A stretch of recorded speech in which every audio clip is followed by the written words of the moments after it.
pas péter un câble. Je vais pas péter un câble. Tu vas pas péter un câble, dis-moi, tu vas pas péter un câble. Je vais péter un câble! À ta vidéo, on sent que tu es très en colère. Qu'est-ce qui te met en colère, là, maintenant, tout de suite? Le fait de ne pas me sentir respectée, de bien voir qu'on se fout de nous, qu'on ne nous respecte pas. Et le fait d'avoir toutes ces infos aussi, des infos dont tout le monde n'est pas forcément au courant en fait, mais de savoir à qui on a affaire vraiment et quels sont leurs stratèges, et puis ce qui les anime vraiment en fait, c'est très très sombre. Donc c'est ça qui me dérange. Et le fait d'en s'en prendre aux enfants, ça c'est pour moi c'est inadmissible. C'est pas que mes enfants à moi. Je pense que ma petite fille intérieure réagit aussi par rapport à ça. Et tous les enfants en fait, on est là pour les protéger. On peut pas les mettre devant. Enfin, dès qu'on a des doutes ou des craintes, faut pas y aller en fait. C'est pas plus compliqué que ça. Donc hier, ça m'a pris aux tripes. J'ai regardé des infos que j'aurais peut-être pas dû regarder. Je le fais pas souvent. Mais je pense aussi à la rentrée des classes qui arrive, à tout ce qui est mis en place en sourdine. Alors on nous parle d'autres actualités pour endormir un peu tout ça, hein, comme d'habitude. Donc voilà, tout ça, ça m'a pris au trip hier et franchement... Mais alors justement, tu viens de le dire parce qu'on le sait déjà, hein, tout ce qui est derrière se déguise. On regarde peut-être pas tout le temps les infos, mais bon, on essaye. On est déjà en colère ou peut-être de la tristesse. Mais là, particulièrement, ce qui te touche le plus, c'est les enfants. Ouais, c'est qu'on s'en prenne aux enfants, voilà. À l'innocence. Il y a beaucoup de gens, je pense, qui sont naïfs avec ça, qui croient que tout est fait pour notre bien, qui confondent un peu l'État avec le rôle de papa, en fait, qui va nous protéger, nous faire du bien, mais c'est pas ça. Et ça me démonte à l'intérieur, en fait. Ouais. Alors toi, Classe, c'est une chaîne d'accompagnement personnel, bon, même si c'est spirituel, mais surtout accompagnement personnel. Bon, peut-être pour une autre vidéo. Qu'est-ce que tu proposes? Parce que tout ce que tu as vécu, toi, hier, il y en a plein d'autres qui vivent ça d'une manière peut-être que de 5 minutes ou tout le temps.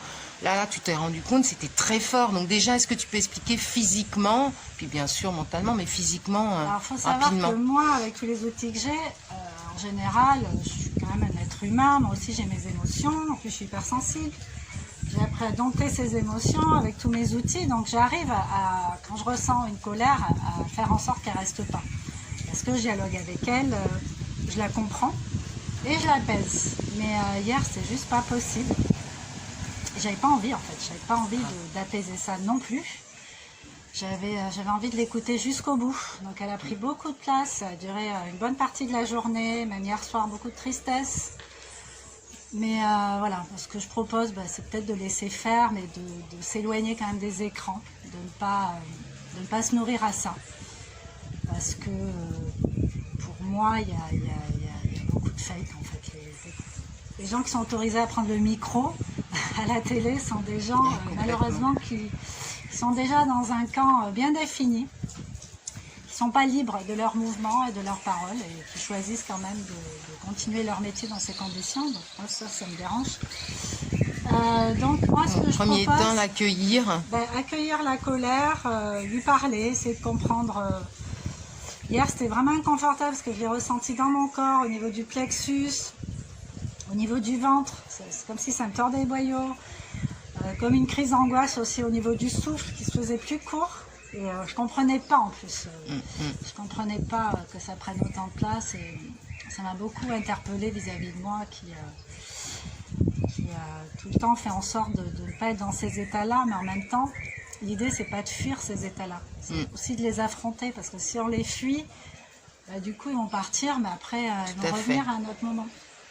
Donc là, tu es allé au fond. C'est une accumulation de plein de choses qui m'agaçaient et peut-être je les ai mis dans un sac au fur et à mesure en essayant d'apaiser le truc. Puis hier, c'était la goutte de trop. Donc voilà. Donc moi, mes solutions, c'est d'aller marcher. Si pour vous, c'est possible. On a fait ce matin. Ça permet, la marche, ça permet de remettre en marche tous les systèmes du corps. système respiratoire, sanguin, nerveux, tout ce que vous voulez. Et du coup, de réalimenter, réoxygéner toutes les cellules du corps, d'avoir les idées plus claires, plus fraîches, voilà. De prendre se la réaligner, distance, hein. se réaligner à soi. Et puis essayer de rester dans votre créativité, quoi. Donc voilà, pas trop nourrir ça. Je sais que c'est pas évident parce qu'il faut trouver le juste milieu entre ok, je suis au courant de ça, je vais m'organiser quand même parce que moi j'ai pas envie d'être pris dans ce truc-là. Il y a quand même la rentrée qui approche. Pour ceux qui ont des jeunes comme moi, voilà, il va falloir se positionner aussi à un moment donné. Mais en même temps, faut regarder les choses, mais en même temps pas se laisser embarquer dans de la colère ou ces choses-là, en tout cas pas trop, pas au point qu'elles prennent le contrôle de ce qu'on fait, de notre façon de réfléchir, tout Oui, ça. ne pas se laisser happer, comme je dis souvent. Pas se laisser happer. C'est pas évident. Mais en tout cas, ton témoignage, moi j'ai trouvé que c'était important là qu'on t'entende, que je te filme, parce que c'est vrai, comme tu dis, tu as tous tes outils, c'est bien beau de dire respirez, laissez-vous, voilà, il faut le faire régulièrement, mais comme quoi, même en le faisant, et plus encore, je crois qu'il faut le faire tout le temps, même voire toutes les heures et encore plus, on peut être vraiment happé et c'est ok avec ça, mais de le reconnaître et puis, la leçon que je retiens, moi, là, maintenant, par rapport à cette situation, ça va être chaque soir déjà, bon, je me suis mise à l'auto-soin, donc je me soigne moi-même, évidemment avec cette énergie-là que j'avais hier et qui est encore un petit peu là. Il est hors de question que je propose des soins. J'ai pas envie de transmettre non plus n'importe quoi aux autres.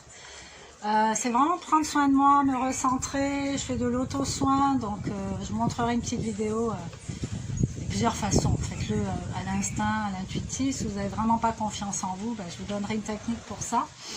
Et puis peut-être aussi faire le récap de la journée. Qu'est-ce qui m'a contrarié? Regardez les choses en face en fait. Qu'est-ce qui m'a contrarié? Est-ce que demain j'ai envie d'être encore dans ce mood-là? Qu'est-ce que je pourrais faire de bon pour moi demain? Au moins prévoir une action pour le lendemain. Aller marcher, je sais pas moi. Oui, faire quelque chose qui vibre, qu'on aime vraiment. Même si c'est une petite action, mais quelque chose qui te réanime un peu. Voilà. Je pense que je vais partir là-dessus pour que ça prenne plus autant de place. En fait. C'est très important ce que tu viens de dire après. Tu me diras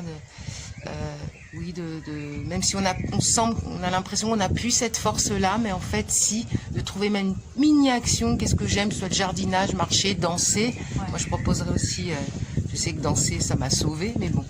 En tout cas, merci. Colère, tristesse, mais il y a aussi la joie, il y a l'amour, il y a la foi. Donc voilà, une autre balance et c'est bien de savoir qu'il y a ça. C'est bien de pouvoir alterner, pas rester que dans un mood, dans un truc plus joyeux, plus léger, plus grandissant. En fait. T'as autre chose à nous dire? Non, je vous remercie pour votre écoute. Ça me ferait plaisir d'avoir des témoignages. Vous, comment vous gérez votre colère? Est-ce que ça vous arrivait d'être dans cette phase vraiment très sombre? Parce que là, c'était vraiment un conflit interne. C'était même plus avec l'extérieur, c'était avec l'intérieur. Parce que je me jugeais aussi, mais pourquoi t'es comme ça? Ne regarde pas ça, en même temps, il y avait tout l'extérieur qui revenait, toutes les infos, les enfants, mais c'est pas possible. Bon, donc, en tout cas, tu as un super t-shirt, tu peux nous montrer comme quoi? Sunshine, les amis. À l'intérieur, à l'extérieur et... tu vas revenir vite avec des vidéos. Oui, on va en faire. Des vidéos, nettoyage, auto-soin. Voilà. Merci pour votre écoute, les amis. Prenez soin de vous.